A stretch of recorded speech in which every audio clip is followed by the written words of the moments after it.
Conserve a sua Bíblia aberta no livro de Efésios, capítulo 6.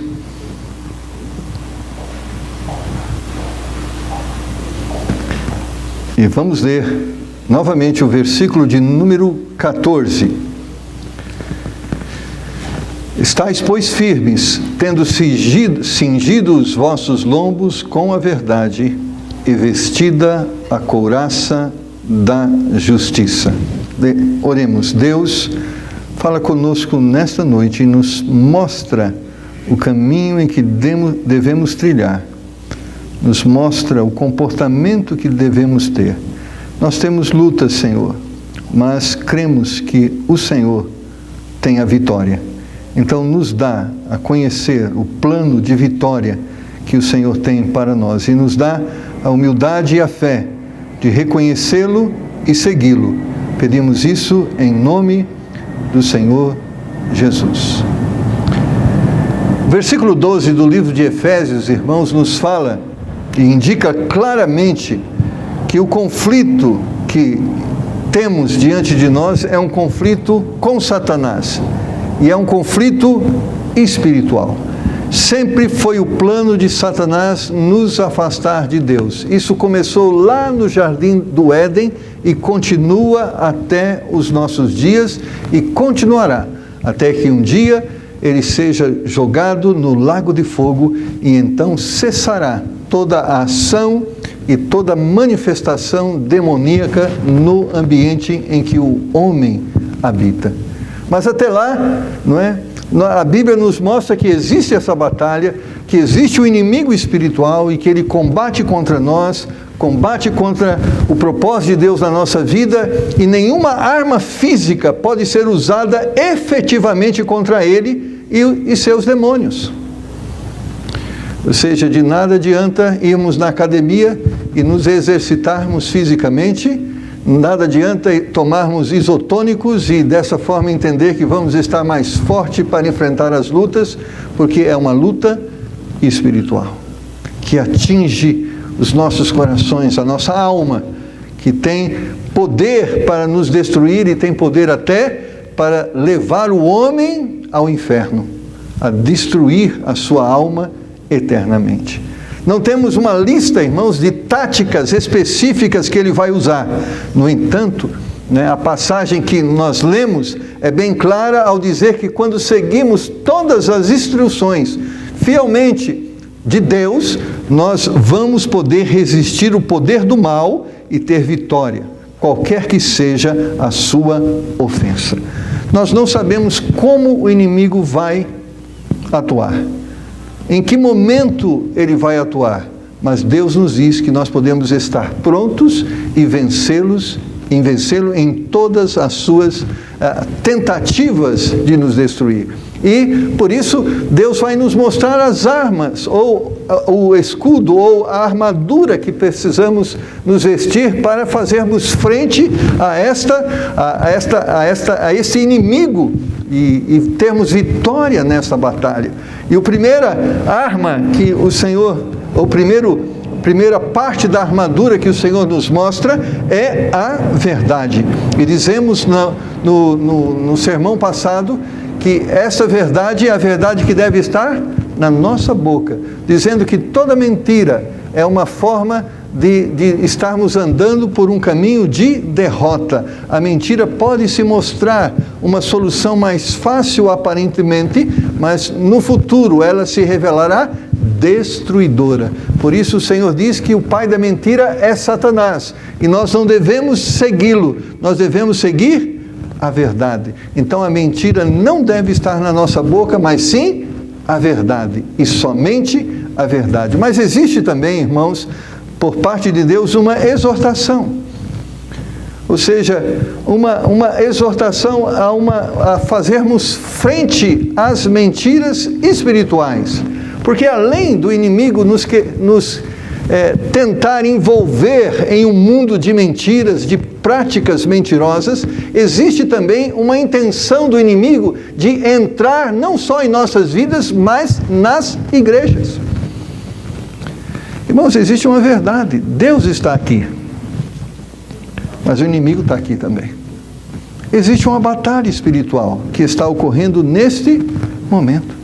Existe o Espírito Santo agindo no seu coração, na sua mente, tentando te persuadir, te convencer acerca de Deus e da sua verdade. Mas existe também o inimigo, da mesma forma, tentando te seduzir a um caminho outro que não o caminho de Deus.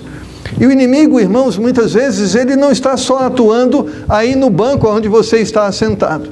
E muitas vezes ele ocupa um lugar no púlpito, tentando seduzir as pessoas a verdades não bíblicas, a verdades muitas vezes satânicas. 2 Pedro capítulo 2, versículo de número 1, Pedro alerta a igreja acerca deste fato.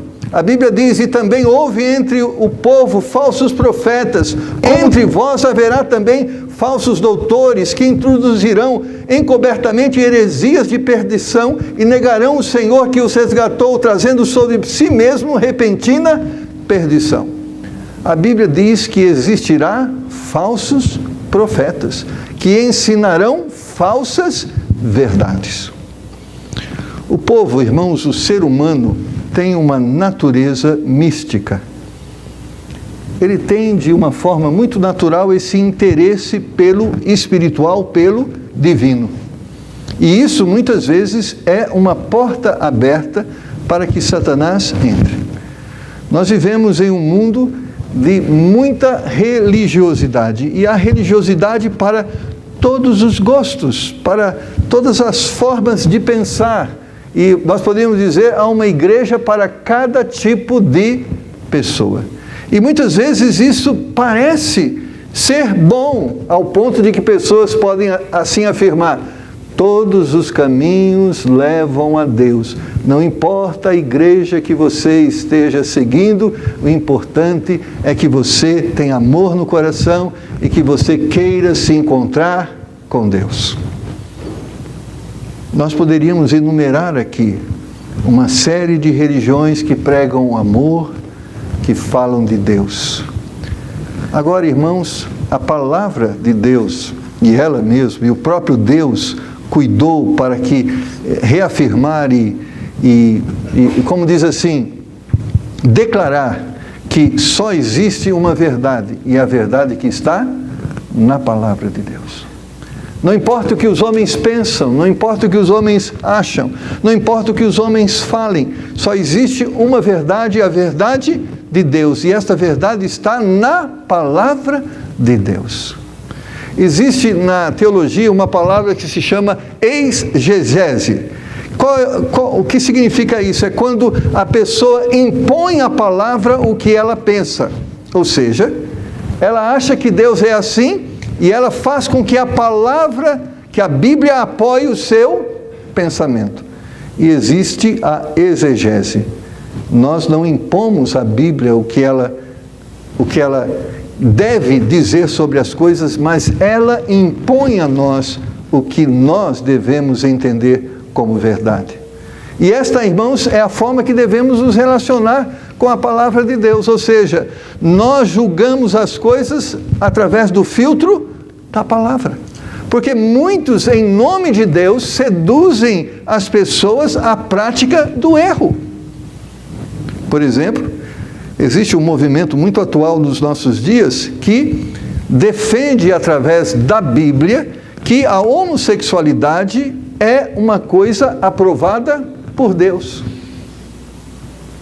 Agora, aonde está na Bíblia que isto é uma verdade? Se você folhear de Gênesis capítulo 1 a Apocalipse capítulo 22, em cada parte da Bíblia, quando Deus tocar sobre esse assunto, Ele vai dizer que isto é abominável aos olhos do Senhor. A Bíblia vai enfatizar que o homem nasceu para ser homem e mulher nasceu para ser mulher. E que muitas vezes o homem nasce, a mulher nasce com uma inclinação para o pecado, e cada um nasce ou se inclina para um tipo de pecado, um para o cigarro, outro para a bebida, outro para a imoralidade, outro para a mentira, outro para a injustiça, outro para a violência, mas a Bíblia chama tudo isso de pecado. E a verdade de Deus diz que Cristo morreu na cruz para nos dar vitória sobre o pecado, e não importa que tipo de pecado. Mas muitas estão a semear esta mentira, e existem igrejas que estão abertas, defendendo abertamente esses princípios como verdades divinas, e por isso a palavra de Deus nos exorta o quê? A nós nos revestirmos da armadura da verdade. Irmãos, e a mentira é sutil, a mentira religiosa. Existe uma fala que diz assim, que uma mentira passa a ser uma verdade quando ela passa a ser defendida por mais de uma pessoa. E é isso que nós podemos ver. Mais de uma pessoa está dizendo uma coisa, logo, se mais de uma pessoa está dizendo, é uma verdade. Não. Diz um ditado comum que muitos usam, que a voz do povo é a voz de Deus. Nem sempre. Às vezes, uma nação inteira pode estar errada com respeito àquilo que elas acreditam. Por exemplo, Sodoma e Gomorra foram duas cidades que acreditavam que poderia haver liberdade para a imoralidade, inclusive para a homossexualidade, e Deus se irou de tal forma que destruiu Sodoma e Gomorra por causa do seu pecado. A voz do povo nem sempre é a voz de Deus, mas nós podemos afirmar que a Bíblia Sagrada é a voz de Deus, e nós devemos julgar todos os pensamentos, todas as filosofias, todas as convicções que nós venhamos ter pela palavra de Deus, e se a palavra de Deus concorda conosco, isto é uma verdade, e se ela discorda de nós, nós estamos no caminho errado e devemos nos render à verdade. Irmãos, nós devemos amar a verdade mais do que a nós mesmos, porque às vezes, por amor a nós mesmos, nós mudamos a verdade, nós alteramos a verdade. Eu conheci um homem que defendia o casamento, a indissolubilidade do casamento, e até que a esposa largou ele. Quando a esposa largou ele, ele passou a pensar de uma forma diferente. Irmãos, a verdade é verdade, independente do que aconteça em nossas vidas. Ela continua sendo verdade.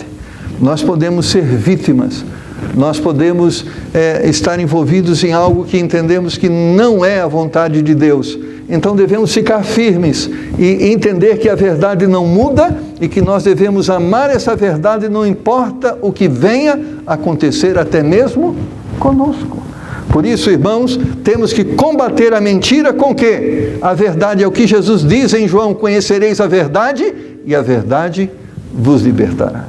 Nós temos no verso 14, estáis, pois, firmes, tendo cingido os vossos lombos com a verdade. Então isso significa que o inimigo vai tentar nos destruir com a mentira, e a forma de vencermos ele é com a verdade. Foi essa a arma que Jesus usou.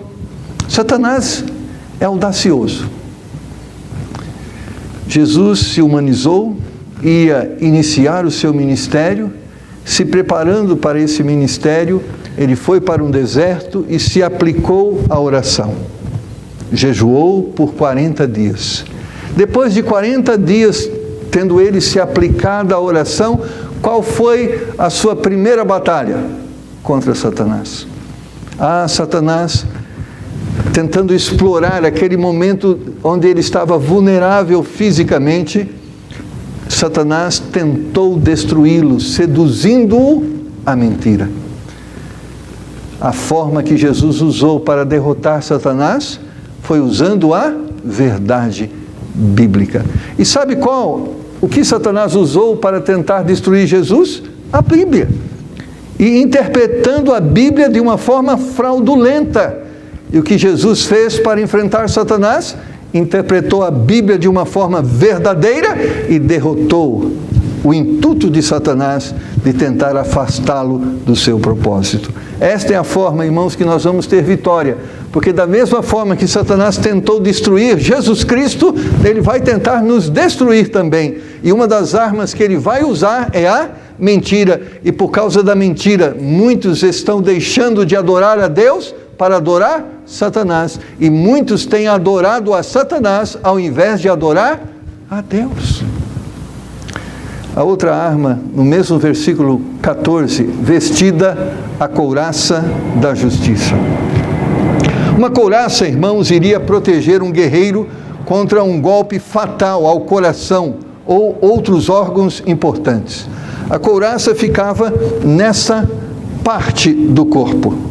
Então ela era feita de um conteúdo que dava resistência. Naquele tempo, as armas que eram usadas, por exemplo, era flecha, era espada. Então, uma das coisas que poderia certamente pôr ao fim a vida do oponente era quando era atingido esta parte, onde ficavam órgãos importantes. Então, a couraça protegia a pessoa destas armas que tinham o poder de matar. Agora, a Bíblia diz que também espiritualmente o inimigo tenta atingir o quê? O nosso coração. E ele sabe que aqui no coração nós temos uma vida espiritual. E a Bíblia diz que é daqui que provém a fonte da vida, é do coração. A Bíblia diz que a boca fala do que o coração está cheio. Então o nosso coração deve estar cheio de Deus. E o inimigo, sabendo disso, ele quer atingir esse coração e esvaziar-nos da vida, esvaziar-nos de Deus. Então nós precisamos revestir esse coração para que ele não possa se tornar frágil às investidas de Satanás. Assim como a couraça protegia o soldado, a Bíblia diz que existe uma couraça que protege os nossos corações, e a Bíblia chama essa couraça a couraça da justiça.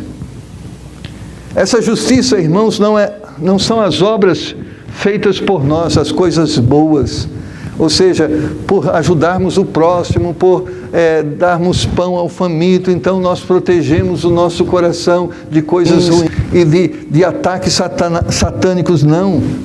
Essa justiça é a justiça de Cristo, imputada por Deus e recebida pela fé, a qual guarda os nossos corações contra as acusações de Satanás e protege o nosso ser interior contra os seus ataques. Irmãos, isso é uma verdade. Certamente você já foi alvo dessas investidas de Satanás, ou talvez esteja sendo. É muito comum Satanás tentar atingir os nossos corações com estas coisas, dizendo-nos: olha, Deus não gosta mais de você. Olha o pecado que você fez. Agora Deus vai te mandar para o inferno. Ele tenta de alguma forma nos derrotar emocionalmente, dizendo que por aquilo que somos, por aquilo que temos feito, Deus tem se desagradado de nós ao ponto de desistir de nós e ao ponto de nos condenar sem chance de reversão de condenação. Conheci a história de um homem que ele havia pecado com o seu coração, pecado no sentido de traído a sua esposa emocionalmente ou a nível de coração. Ele viu uma outra mulher e desejou aquela mulher. E ela chegou para um determinado líder de uma igreja e disse, confessou o seu pecado: hoje eu fiz uma coisa muito ruim, eu desejei uma outra mulher do que a minha esposa. E ele falou: e agora o que eu devo fazer? Ele disse: olha, você está perdido. É um pecado para a morte e não tem perdão. Esse homem chegou em casa, amarrou uma corda no cano do chuveiro e se suicidou, porque não entendia ele ter perdão para o seu pecado. Quantos irmãos estão algemados a esta visão de desesperança? acham que não tem chance mais para Ele, acham que estão perdidos, acham que não mais existe perdão para aquilo que Ele tem feito, e eles têm pecado mais que uma vez, eles têm feito a mesma coisa, e se repetidamente estão pedindo perdão, e chegou um momento que Satanás diz: Deus nem gosta mais de você. Quando a Bíblia nos diz que nós devemos revestir os nossos corações com essa couraça, a Bíblia está dizendo: você não é salvo por aquilo que você fez, você é salvo por aquilo que Cristo fez. A Bíblia está dizendo: não importa que os nossos pecados sejam tão negros, o sangue de Cristo pode nos purificar ao ponto de tornar a nossa vida branca e alva como a neve. Não importa se temos pecado mais de uma vez o mesmo pecado, a Bíblia diz que quando nós pedimos perdão, o Senhor nos perdoa e lança os nossos pecados no mar do esquecimento. A Bíblia diz em 1 João capítulo 9, o que precisamos fazer é confessarmos os nossos pecados, e a Bíblia diz que Ele é fiel e justo para nos perdoar os pecados e nos purificar de toda injustiça. Em algum momento da sua vida, o inimigo vai tentar te desanimar espiritualmente, mostrando e revelando a você quem você realmente é. Mas sabe de uma coisa? Deus já sabe quem você é, e Ele já sabia antes que você fizesse alguma coisa, mas apesar disso, diz em João capítulo 3, verso 16, porque Deus amou o mundo de tal maneira que enviou o seu Filho unigênito para que todo aquele que nele crê não pereça, mas tenha a vida eterna. Não existe pecado que Deus não possa perdoar. E a bênção, irmãos, é se nós estamos respirando, se nós temos fôlego de vida, é porque neste momento Deus está revelando a sua graça a nós, e graça significa Ele está nos dando a oportunidade de nos arrependermos das coisas erradas que temos feito e nos rendermos à sua verdade e seguirmos os seus caminhos.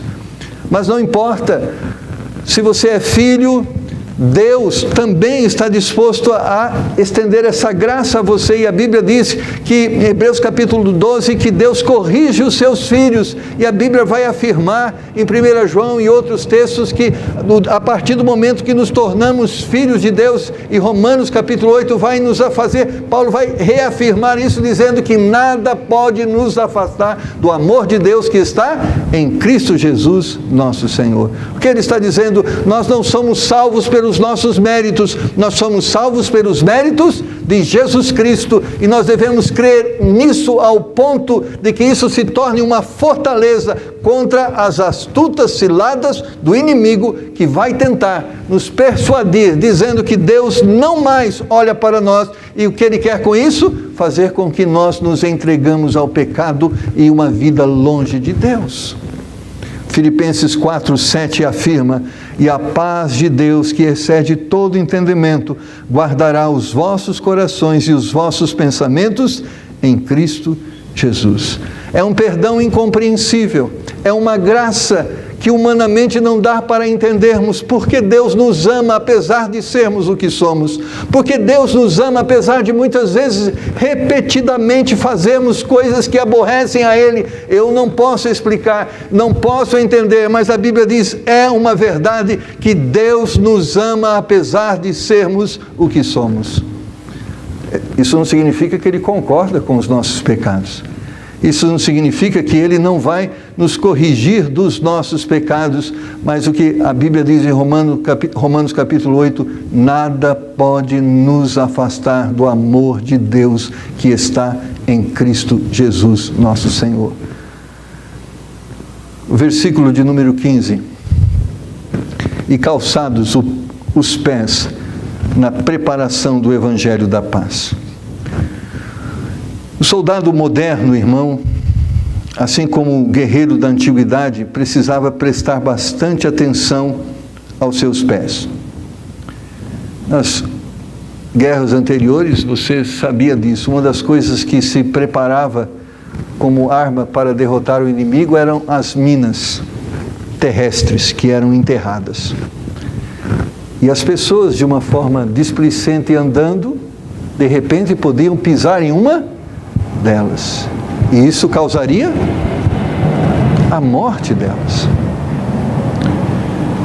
Às vezes, irmãos, o inimigo da nossa vida, assim como os inimigos dos exércitos coloca obstáculos perigosos nos nossos caminhos, a fim de que ele nos impeça a avançar.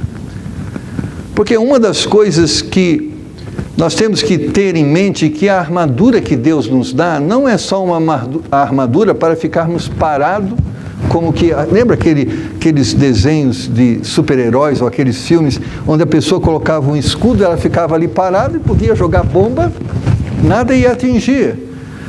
Essa armadura não só nos defende, mas é uma armadura que permite mobilidade, ou seja, irmos para frente. O Senhor Jesus, quando nos deu esta missão, Ele disse que a nossa grande missão é entrar no território do inimigo. A Bíblia diz que Jesus, falando para Pedro, diz: as portas do inferno não prevalecerão contra ela. Ou seja, nós temos o inimigo e nós temos um propósito: entrar no território dele e resgatar de lá aqueles que são cativos dele. Por isso, é importante que os nossos pés estejam protegidos nesse intuito de avançarmos. A ideia de ter o Evangelho da Paz como calçado sugere o que precisamos para poder avançar no território de Satanás. Precisamos da mensagem da graça, a qual é tão essencial para ganharmos almas para Cristo. Satanás tem colocado muitos obstáculos no caminho da propagação do Evangelho. Irmãos, uma das formas de derrotar Satanás é que pessoas se rendam a Cristo. Nós vivemos em um mundo onde muitas pessoas têm mergulhado em uma vida de pecado. É triste vermos. É triste ouvirmos o que está acontecendo à nossa volta. Recentemente eu estava ouvindo de uma das coisas que eu julguei tão aberrativa, o fato de que uma criança, ainda um jovem, um adolescente, ele pode fazer cirurgia de mudança de sexo se ele tiver autorização dos pais e o consentimento e aprovação de um psicólogo. Nós vemos em um mundo, irmãos, em que nós estávamos vendo notícias de que pessoas que estavam sendo investigadas na Operação Lava Jato, e enquanto estavam sendo investigadas, ainda estavam cometendo crimes. Então nós vivemos nesse mundo. E aí, muitas vezes nós pensamos que a lei que vai fazer com que isso mude é impedir que seja aprovado no Senado uma lei que regularize esta união e faça dela uma união tão, no sentido de justiça, certo, que vai aparecer lá quando a pessoa preencher um formulário casado, mesmo sendo um casamento fora daquilo que entendemos ser um casamento bíblico. Irmãos, não é fazendo com que leis deixem de ser aprovadas que nós vamos mudar esta realidade. A única forma de que o nosso mundo se torne um mundo mais justo, onde as pessoas se tornem pessoas com práticas mais saudáveis, é se o Evangelho de Jesus Cristo atingi-las. Esta é a forma. Nós podemos fazer movimentos nas ruas que protestam contra a lei da palmada, contra a lei da união estável, contra um monte de coisa, irmãos, isso não vai mudar o mundo. A única coisa que pode mudar as pessoas é quando elas são atingidas pelo Evangelho de Jesus Cristo. Irmãos, o esposo que tem um comportamento que não abençoa a esposa que tem um comportamento que não abençoa o marido, o filho que não tem um comportamento que abençoa os pais que não têm um comportamento que abençoa os filhos, quando eles encontram Cristo, eles deixam de ser maldição e passam a ser bênção. Nós cremos nisso, o Evangelho nos transforma. O Evangelho transforma os nossos corações, o Evangelho transforma as nossas atitudes. Aquele que mente não mente mais, aquele que rouba não rouba mais, aquele que agride não agride mais, porque ele é transformado pela presença de Deus e pela presença do Espírito Santo de Deus em nossas vidas. Mas sabe uma coisa, irmãos, que tem acontecido na igreja? As pessoas têm perdido o interesse por evangelização. As pessoas estão acomodadas, eu já tenho Cristo, eu já vou para o céu, amém, eu resolvi o meu problema e o dos outros, cada um que se vire e que resolva os seus. Mas é interessante, irmãos, que aqueles que semeiam a mentira estão unidos e estão usando tudo que eles têm para influenciar os outros a mentira. Por exemplo, eu quero usar a estatística. A estatística mostra que as pessoas que pensam a respeito da homossexualidade no Brasil, que defendem, por exemplo, esta homossexualidade, são cerca de 5%. Mas, irmãos, eles fazem um barulho que parece que são 50%. Você percebeu? Mas você percebeu quantas são as vozes que se opõem a essa mentira? Quantas são? E muitas vezes as poucas que se levantam contra essa mentira, aqueles que estão do mesmo lado são contra eles. Deus diz na sua palavra que precisamos calçar os nossos pés com Evangelho. Nós devemos caminhar em direção ao inimigo e ao mundo, mostrando às pessoas as novas do Evangelho de Jesus Cristo. Satanás, irmãos, deseja nos convencer de que relatar as boas novas é uma tarefa inútil e desprezível, que o peso dessa tarefa é muito grande e que as respostas negativas serão demasiadamente difíceis de ser controladas. Porque o inimigo tenta nos enfraquecer e às vezes nos desanimar. Eu estava falando com o irmão essa semana que muitas vezes ele sentiu isso na sua pele, esse desânimo. Poxa, pastor, eu vejo que as pessoas não têm interesse, elas não se interessam por ver mais uma pessoa salva, elas não se interessam em falar mais de Jesus, e muitas são as razões. Estou muito ocupado, estou cansado, não tenho jeito, eu acho que outras pessoas podem fazer no meu lugar, ainda vai ter tempo, mas ele não é crente, mas é bonzinho, ele não vai na igreja, mas eu vejo mais Cristo nele do que na vida de outras pessoas que vão na igreja. Muitas são as formas que o inimigo tenta usar para nos afastar daquilo que o Senhor confiou a nós. Ide por todo o mundo e pregai o Evangelho a toda criatura. Às vezes é fácil dar a outras coisas prioridade, maior do que ao Evangelho. Mateus capítulo 6, verso 33, diz o quê? Mas buscai antes o reino de Deus e a sua justiça, e as demais coisas vos serão acrescentadas. Mas sabe que existe uma triste realidade? O homem do século presente tem invertido isso. O que ele tem feito? Buscando antes as demais coisas. E o Evangelho, que Deus acrescente à igreja os salvos. Amados irmãos, é nossa tarefa. Nós, como cristãos, devemos entender que Deus ascendeu-se ao céu, mas confiou a nós a continuidade do seu ministério. Deus não diz que você não deve trabalhar ou ter família, mas Deus diz que a prioridade da sua vida deve ser o reino de Deus. E enquanto amamos o reino de Deus e as coisas de Deus, Deus ama e cuida da nossa família e de nós mesmos. O que exige Deus é que tenhamos ouvidos abertos para ouvir o que Deus quer de cada um de nós. Deus nos quer proteger do inimigo, mas Deus quer que também protejamos outras pessoas do inimigo. E como protegemos outras pessoas do inimigo? A partir do momento que elas também têm Deus em suas vidas.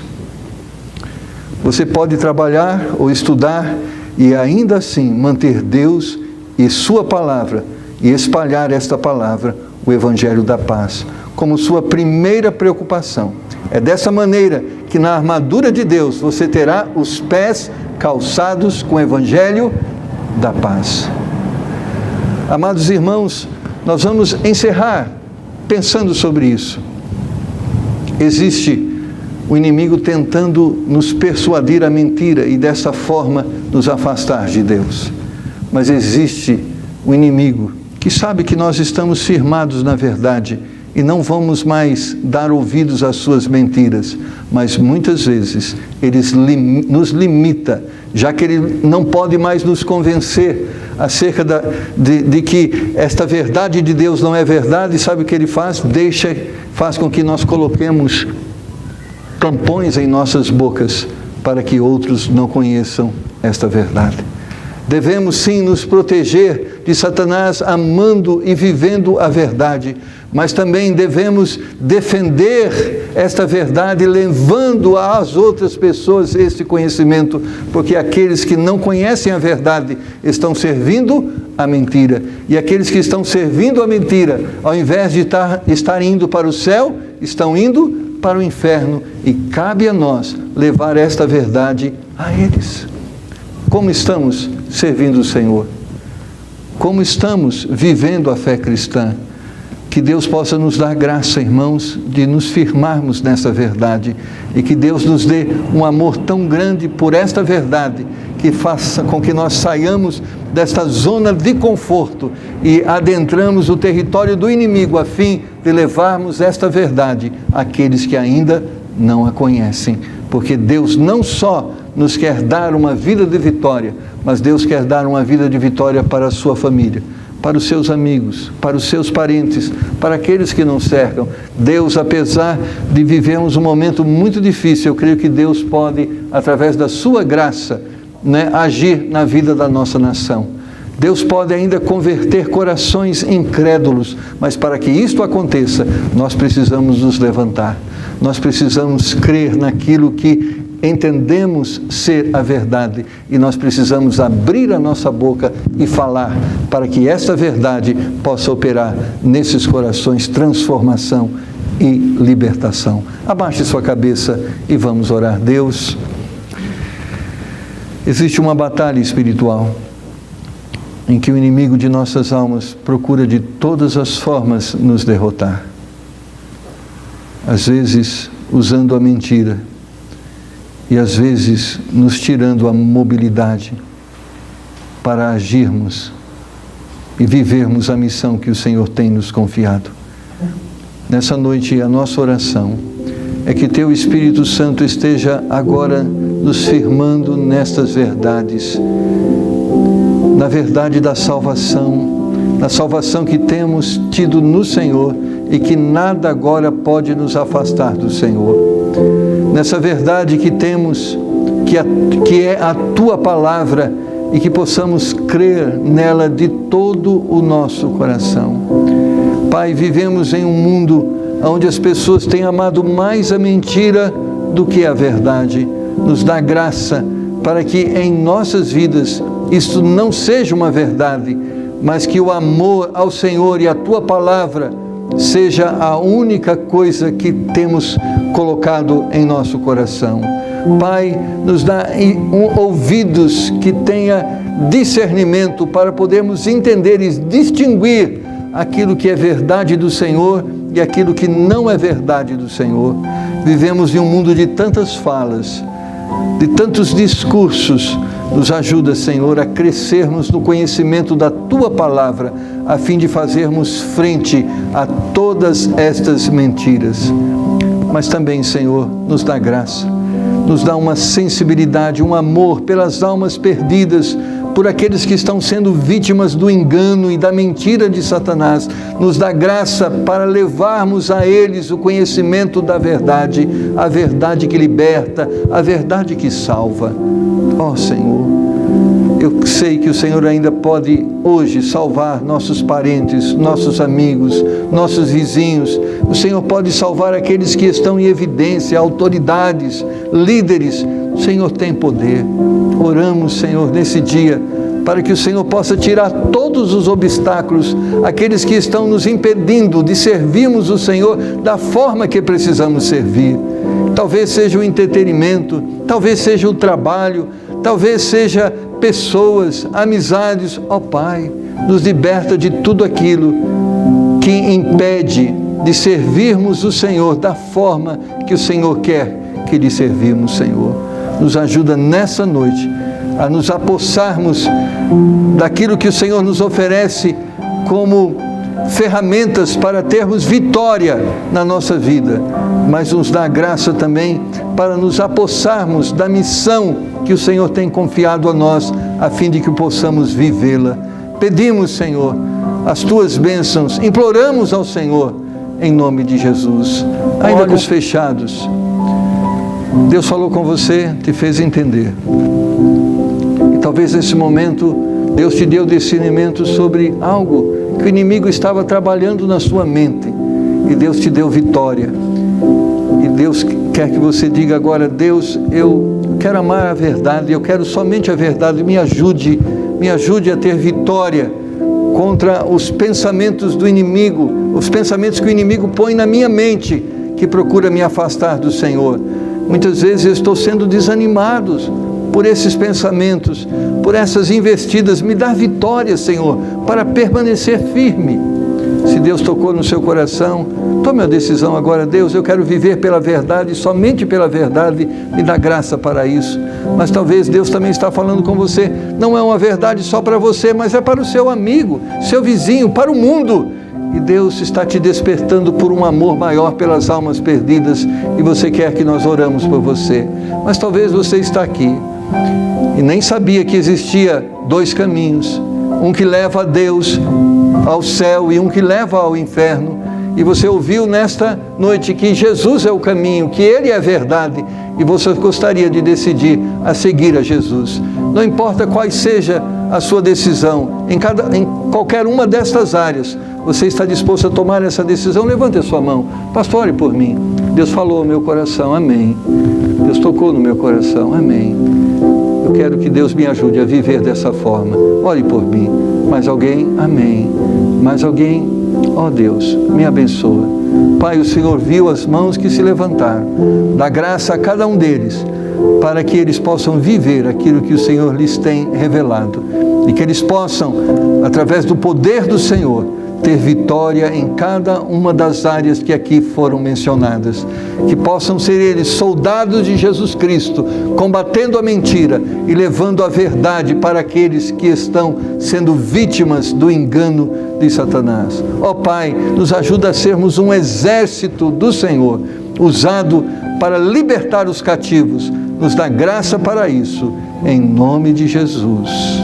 Amém. Amém? Nós chegamos ao final do nosso culto, e que alegria termos cada um de vocês aqui conosco nessa noite.